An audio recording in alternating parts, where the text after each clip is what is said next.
शिक्षा र जो परम्परा हैन परिवर्तन धन्यवाद छ कार्यक्रम सञ्चालकज्यू। यस कार्यक्रमका सभाध्यक्षज्यू, अन्य अतिथिगणहरू, आदरणीय गुरुवर्गहरू, निष्पक्ष निर्णायक मण्डलज्यू, समय पालकज्यू, मेरा प्रतिस्पर्धी तथा प्रतिस्पर्धी मित्रहरू र यस विद्यालयको प्राङ्गणमा उपस्थित सम्पूर्णमा स्वीकार्नुहोस् म यस विद्यालयको कक्षा 12 मा अध्ययनरत छात्रा मनिषा तामाङको तर्फबाट नमस्कार।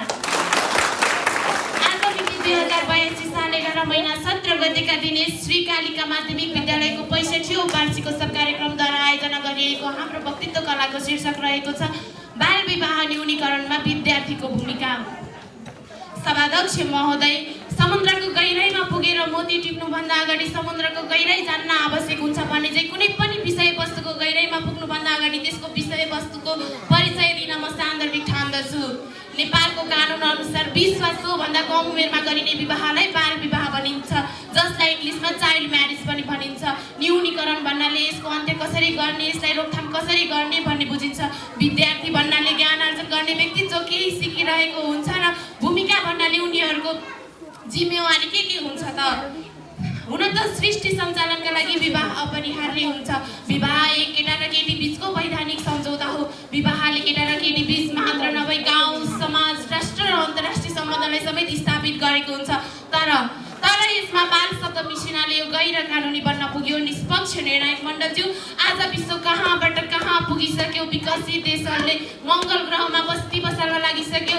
उनीहरूको लागि उडी छुनु चन्द्र एक उडासी जस्तो भइसक्यो। तर बिचारा हाम्रो देश भने यस बाल विवाह अन्त्य कसरी गर्ने भन्ने कुरामा अलमा लिनु परेको छ।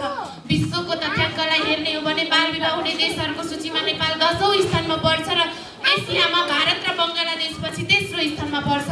कानुनमा बिहेवारी 20 वर्ष पारी भने पनि यो अझै व्यवहारमा लागू भइरहेको छैन।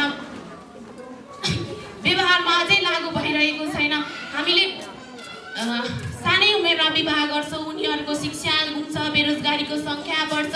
मानिलिउँ उनीहरूको स्वास्थ्यमा त असर पर्छ नै, अपाङ्गता भएका बच्चाहरू जन्मने आमा र बच्चा दुवैको ज्यान जोखिममा पर्ने सम्भावना धेरै हुन्छ। दिगो विकासको लक्ष्य अनुसार सन् 2030 सम्म बाल विवाह अन्त्य गर्ने प्रतिबद्धता जाहेर गरे पनि यो अझै अन्त्य भइरहेको छैन। 14 वर्षमा बिहे गर्नेले 15 वर्षमा बच्चा जन्माउँछन् र 16 वर्षमा अन्त्यतिर नजर लगाउँछन्। तिम्रो लागि आज आकाशको तारा झार्दिन्छु भन्नेले भोलि तेरो बङ्गारा झार्दिन्छु भन्छन्। तर यस परिवेशमा पश्चिमी प्रभाव, सूचना प्रविधि तथा सामाजिक सञ्जालको गलत प्रयोग हो भन्दा फरक नपर्ला। तर बाल विवाह हुनुको पछाडि गरिबी, अशिक्षा, धार्मिक तथा सांस्कृतिक अन्धविश्वासहरू, दाइजो प्रथा आदि विभिन्न कारणहरू पनि होलान्। सभाध्यक्ष महोदय, हामीले बाल विवाह न्यूनीकरण गर्नका लागि हामी बालबालिकाहरू एक हुनुपर्दछ। हामीले आजकलका किशोर किशोरीहरूको सानै उमेरमा लभ गर्ने प्रचलन धेरै बढेको देखिन्छ। उनीहरूलाई थाहा छैन कि आमाको मुख हेर्ने दिन कहिले पर्छ, तर भ्यालेन्टाइन्स डे थाहा छ। उनीहरूलाई थाहा छैन खुसी औँसी कहिले पर्छ, तर rose day, propose day, chocolate day कहिले आउँछ भन्ने दिन गनेर बसेका हुन्छन्। निष्पक्ष निर्णायक मण्डलज्यू, अब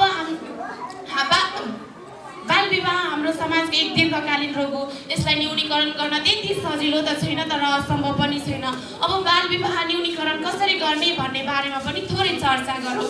हामी बालबालिकाहरू मिलेर विद्यालयमा stop child marriage, promote education भन्ने नारासहित र्याली आयोजना गर्न सक्छौँ। हामी बालबालिकाहरू मिलेर छलफल, गोष्ठी, सचेतनामूलक कार्यक्रम, जनचेतनामूलक कार्यक्रम अगाडि बढाउँदै स्थानीय नजिकैको प्रहरी, प्रशासन, विद्यालय र अभिभावकसँग हातेमालो गर्दै अगाडि बढ्यो भने पक्कै पनि बाल विवाह न्यूनीकरण हुन्छ। हामी विद्यार्थीहरूले टोलमा बाल क्लब गठन गरी बाल विवाह गर्न नदिन र यसको पूर्व सूचना दिने व्यक्तिलाई पुरस्कृत गर्नुपर्दछ। हामी बालबालिकाहरू मिलेर सबैलाई गाउँ टोलमा बाल विवाह गर्दा के कति कानुनी सजाय हुन्छ भनी सबैलाई सुनाउनु पर्दछ। बाल विवाह गर्ने र गराउने दुवैलाई 3 वर्षसम्म कैद वा 30,000 सम्म जरिवाना हुन्छ भनी सबैलाई सचेत गराउनु पर्छ। बाल विवाह कुनै पनि परम्परा होइन, बाल विवाह सरासर बाल अधिकारमाथिको अन्याय हो। त्यसैले अन्त्यमा म के भन्न चाहन्छु भने education first, marriage later is better for bright future. धन्यवाद।